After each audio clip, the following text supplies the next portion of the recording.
Imagina aí aquela pessoa que você conhece, que tem uma confiança inabalável.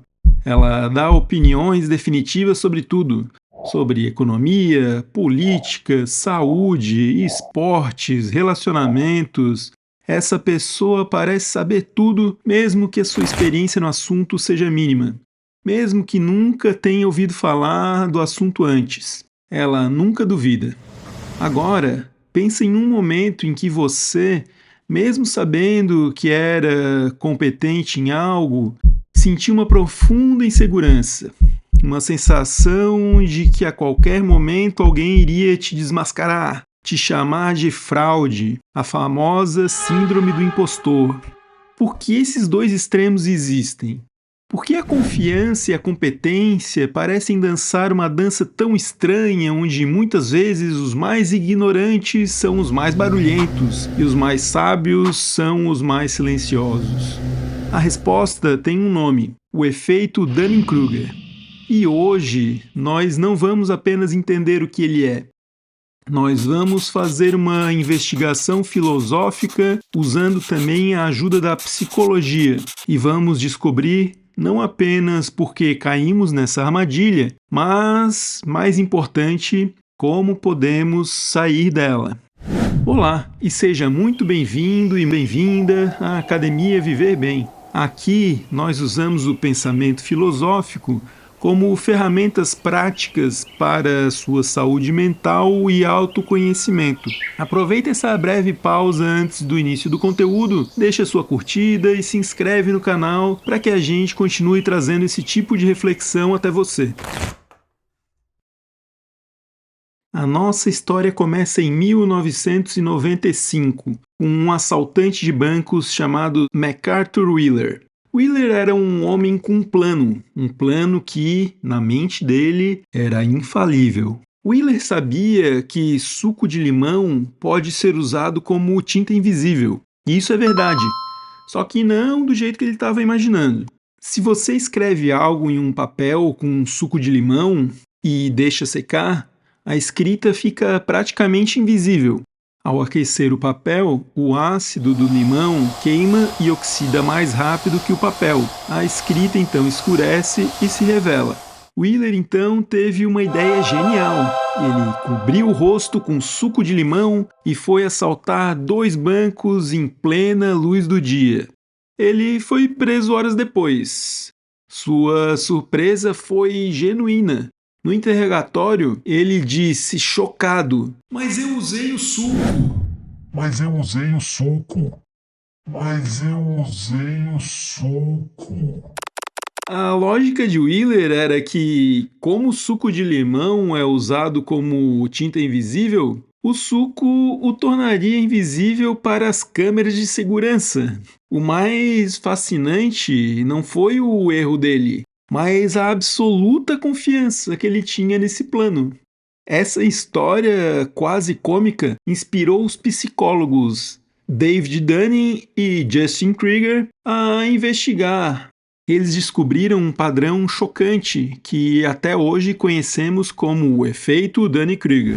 Em resumo, a incompetência não apenas nos torna ruins em algo, ela também nos rouba a capacidade de reconhecer que somos ruins. É uma dupla maldição. Para você saber que você está tocando a nota errada no violão, você precisa ter o mínimo de conhecimento musical para saber qual é a nota certa. Dunning e Krieger mapearam essa relação entre confiança e competência em um gráfico. E esse gráfico, que vamos chamar de o mapa do conhecimento, será o nosso guia hoje. A jornada começa no Monte da Estupidez. É o pico da confiança. Aqui está o iniciante que leu um artigo na internet ou assistiu a um vídeo aqui no YouTube e já se sente um especialista. Ele sabe tão pouco que nem sequer consegue perceber que está errado quando alguém argumenta com ele. Depois, à medida que ele começa a estudar de verdade, ele cai pro vale do desespero. A confiança aqui vai a zero. Ele percebe a complexidade do assunto e o tamanho da sua própria ignorância. E é aqui que muitos desistem. É aqui que a síndrome do impostor mora. Se ele persistir com esforço e estudo, ele começa a subir a rampa da iluminação. Agora, de forma lenta e gradual, a competência e a confiança crescem juntas, de forma saudável e calibrada, até que finalmente ele atinge o platô da sustentabilidade. Aqui a pessoa é verdadeiramente competente, mas sua confiança não é mais a arrogância cega do monte da estupidez. É uma confiança quieta, humilde, que conhece as fronteiras do próprio saber. Todos nós, em alguma área da vida, estamos em algum ponto desse mapa. O problema é que a sociedade moderna, especialmente a internet, se tornou um megafone para quem vive no topo do monte da estupidez. Mas a pergunta que a psicologia deixa no ar, a filosofia responde. A pergunta é: por quê? Por que nossa mente funciona assim? Há mais de 2.400 anos, em Atenas, um homem irritava as pessoas mais importantes da cidade. Seu nome era Sócrates. Ele não tinha resposta para tudo. Muitos atribuem a ele a frase "só sei que nada sei". Só que na verdade ele nunca falou isso. Ele era um sábio e tinha noção que era. Então ele não falaria uma coisa dessa. O que ele falava, na verdade, é que ele não opinava sobre o que ele não sabia. Imagina se essa moda pega, né? Esse comportamento do Sócrates é sobre ter consciência da própria ignorância. É o que chamamos de humildade epistêmica. Sócrates percebeu que os generais, os políticos, os artistas, todos achavam que sabiam muito. Só que isso mudava quando ele começava a fazer perguntas simples como: O que é a justiça? O que é a coragem? o efeito Dunning-Kruger, no fundo, é uma falha socrática. É a ausência dessa humildade. A pessoa no monte da estupidez é o oposto de Sócrates. Ele não apenas não sabe, como ele também não sabe que não sabe. O Sócrates nos ensina que o primeiro passo para o conhecimento não é aprender uma resposta, mas sim aprender a fazer a pergunta certa a nós mesmos. Será que eu realmente sei isso? Ou será que eu apenas acho que sei?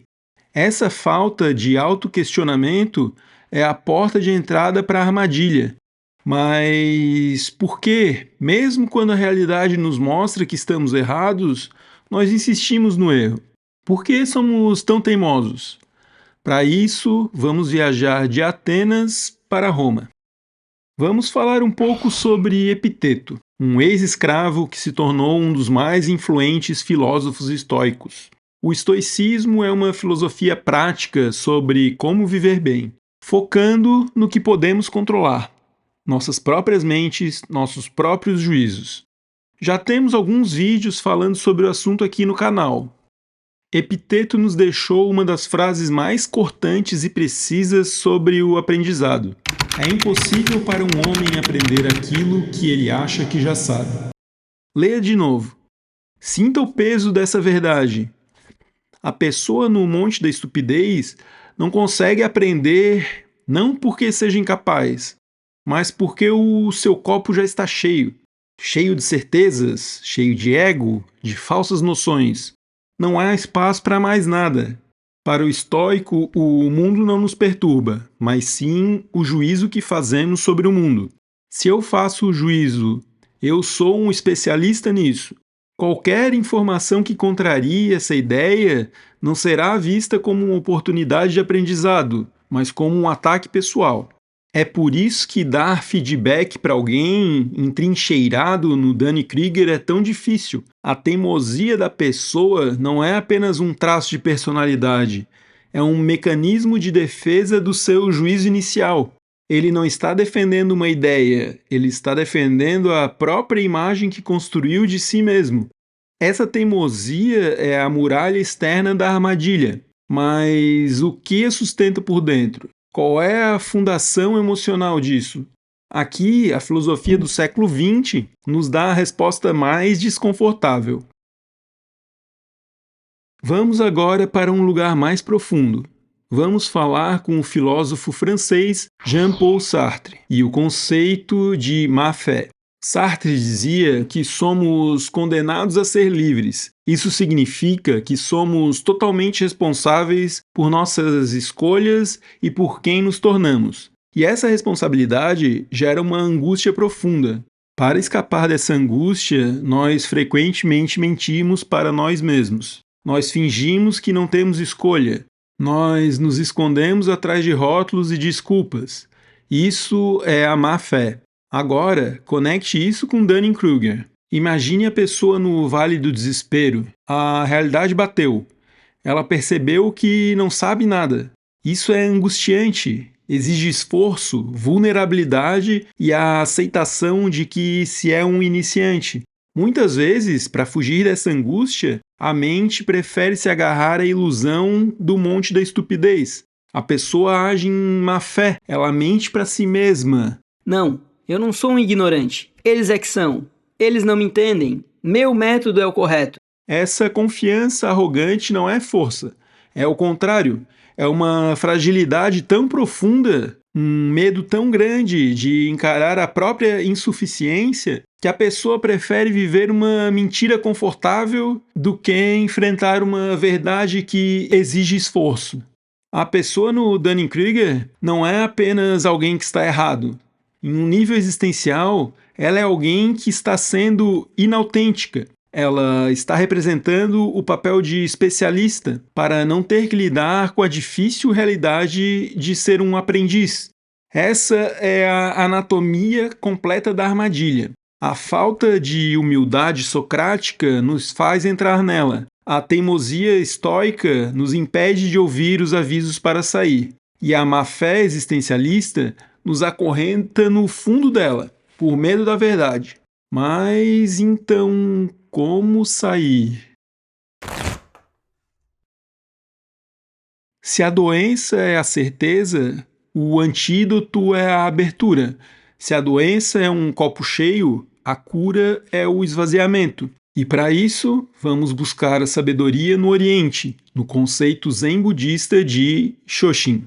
A tradução literal é mente de principiante, mas o significado é muito mais profundo. Pense na mente de um especialista, de alguém que se considera mestre em um assunto.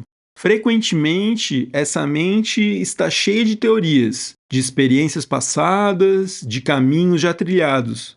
Ela é eficiente, mas também é rígida, como um copo que já está quase cheio. Há pouco espaço para o novo.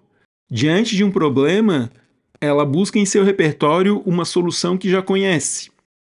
Agora, pense na mente de um verdadeiro principiante, como uma criança que vê algo pela primeira vez.